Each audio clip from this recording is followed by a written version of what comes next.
मैं राहुल पांडे, आप देख रहे हैं भारतीय टाइम्स आपकी आवाज। आज हमारे साथ हैं पूर्व विधायक संतोष पांडे जी। इन दिनों विधायक जी इन दिनों सोशल मीडिया पर वर्तमान विधायक और आपको लेकर बहुत टिप्पणी चल रही है, क्या है मामला? और जहाँ तक जो प्रश्न किया आपने, देखिए हम लोग सामाजिक गतिविधियों में रहने वाले लोग हैं और जनमानस जो नेतृत्व करता है उस पर निगाह रखता है। हम जब हमें सेवा करने का मौका मिला, लम्हा के बुजुर्गों ने, नौजवान साथियों ने हमारा सहयोग किया, आशीर्वाद दिया हमें, तो जो मुझसे बन पड़ा मैंने लम्हा की सेवा की। और जो लोग आज नेतृत्व कर रहे हैं, लम्हा की जनता उनसे भी पूछ रही है कि आपने क्या किया। और जब किसी एक महत्वपूर्ण अखबार में एक सर्वे करके बता दिया कि 403 विधानसभाओं में जनाब लम्हुआ विधानसभा का नाम सबसे खराब परफॉर्मेंस वाले विधायकों में आ रहा है, तो उससे मुझे बड़ी दुख हुआ और मुझे बड़ा कष्ट हुआ कि लम्हुआ का नाम जब पूरे प्रदेश में सम्मान से लिया जाना चाहिए, नाम लिया जाना चाहिए कि लम्हुआ तरक्की कैसे कर रहा है, तो बात ये हो रही कि लम्हुआ कितनी खराब स्थिति में है। इसलिए मैं कहना चाहता हूं कि जो हमारा धर्म है मैं उसका निर्वहन कर रहा हूं। जब उत्तर प्रदेश में अखिलेश यादव जी मुख्यमंत्री थे और मुझे लम्हुआ की सेवा करने का मौका मिला था, मैंने इस लम्हुआ में कुछ बड़े काम किए।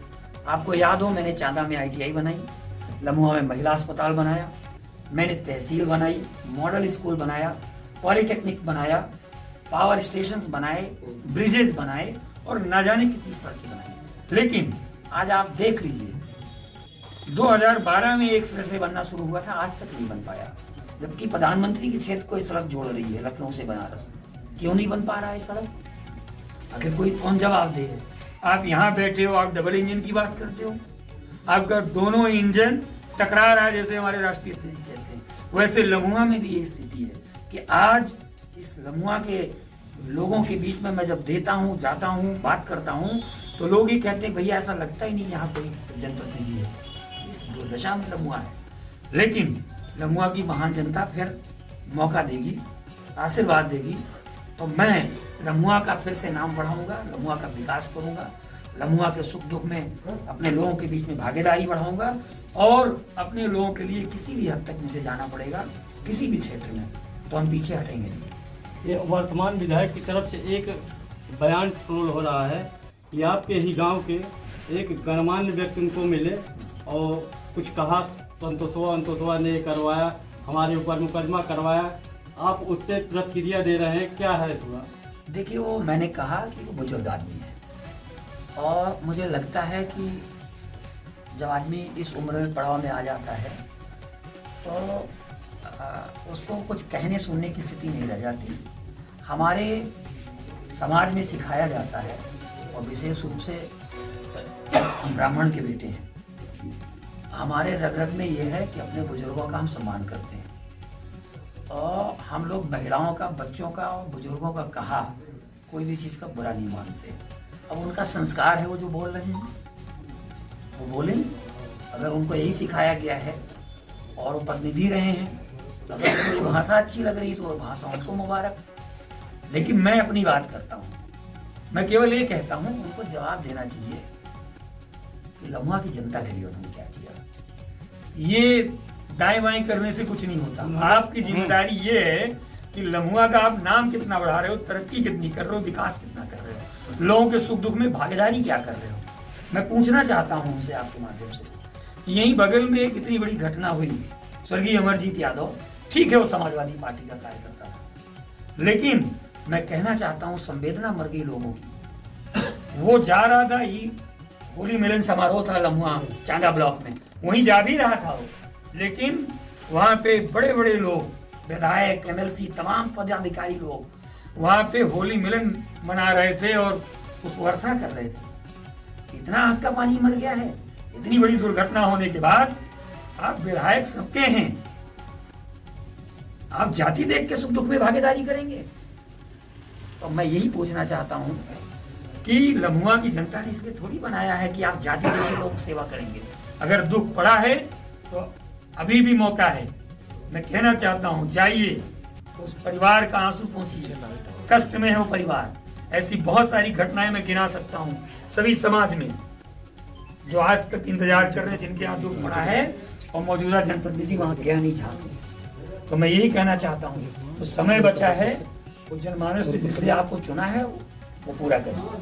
आप उल्टी पुल्टी बात करके डाइवर्ट करने से कुछ नहीं होता, जनता जवाब लेगी 5 साल बाद। और मैं तो चाहता हूँ कि फिर उन्हीं को मौका मिले, भारतीय जनता पार्टी फिर उन्हीं को टिकट दे और फिर मुकाबला हो, तो ये तय हो जाएगा कि जनता किसके साथ है। जब आपको लोग जानते नहीं है तो आप चाहे जो गुमराह कर लो, लेकिन अब 3 साल में जनता ने समझा है और फिर समय आएगा तो जनता जवाब देगी। उन्होंने एक चीज और कही को आपने 2012 में विधायक बने तो उनको जेल भिजवाए। हाँ। और उसी का बदला लेने शायद ये विधानसभा लम्हुआ 2022 में लड़े आए थे। क्या कहेंगे? देखिए, मुझे हंसी आती है। ऐसा है, जब किसी को आप जेल भिजवाएं या मुकदमा लिखवाएं तो उसका रिकॉर्ड होता है थानों में। लम्हुआ में FIR होगी, देखिए उनके ऊपर किसने मुकदमा लिखवा दिया। लखनऊ में मुकदमा हुआ उनके ऊपर, FIR किसने लिखवाया जाके देख लीजिए। अगर उसमें मेरा नाम कहीं होगा तो मैं सार्वजनिक रूप से उनसे माफी मांग लूंगा, क्षमा मांग लूंगा मैं उनसे। उनका खुला आरोप। भाई मैं तो कह रहा हूँ, मैं तो प्रूफ के साथ बात कर रहा हूँ, मुझसे बड़े हैं। अगर मैंने ये बात किया होगा, कोई गलती की होगी, क्षमा मांग लूंगा, मैं हाथ जोड़ के मांग लूंगा कि भाई मुझसे गलती हो गई।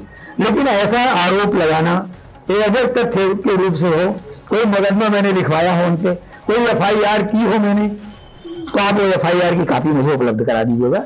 ये लम्हुआ थाने में होगी FIR, उस समय निकलवा लीजिएगा, देख लीजिएगा किसने FIR लिखाई है उनपे, मैंने लिखवाई है।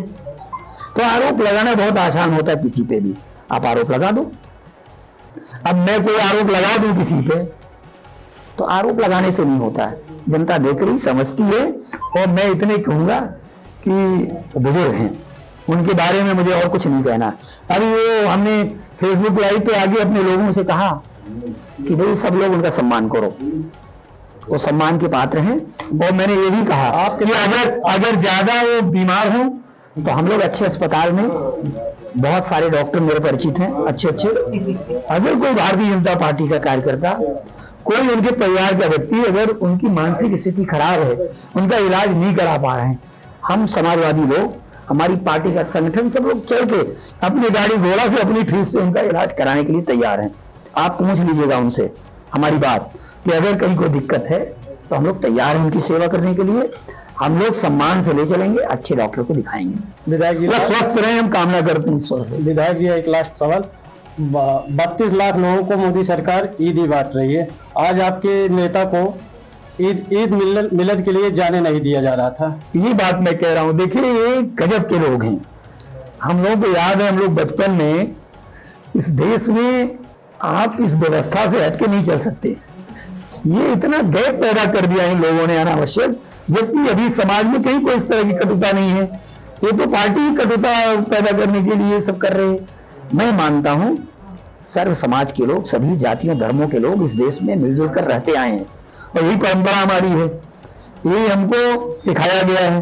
तो इसमें जो प्रसन्नता और खुशी होती है उसका आनंद अलग है। और हम तो ईद में घूम रहे हैं, हम जहाँ घूम रहे हैं, जिस मुसलमान भाई के यहाँ हम गए हैं परिवार में, तो सबने इतना आनंद से तमाम तरह के नाश्ता बनवा के हम लोगों को खिलवाया। और जो लोग हमारे साथ व्रत हैं उनके लिए बाकायदा सब फल फ्रूट जूस सबकी व्यवस्था करके बैठेंगे। कि यही तो हमारी परंपरा है। वो लोग पूछ रहे हैं कि इसमें व्रत कौन है, तो ये खाइए आप, यही भाईचारा हमारा है, यही तो है। और इसका आनंद अलग है। हम लोग उसी को आगे बढ़ाने के लिए समाज में काम करते हैं। हम चाहते हैं कि लम्हुआ में सुख शांति अमन चैन रहे, सभी अगड़े पिछड़े दलित मुस्लिम भाई सब मिलकर रहें। धन्यवाद विधायक जी। ये थे हमारे साथ संतोष पांडे पूर्व विधायक, और इन्होंने सभी प्रश्नों को, जो इस समय लम्हुआ विवादित बयान के लिए, विवाद के लिए जाना जा रहा है, और सभी जवाबों का बेबाकी से इन्होंने जवाब दिया।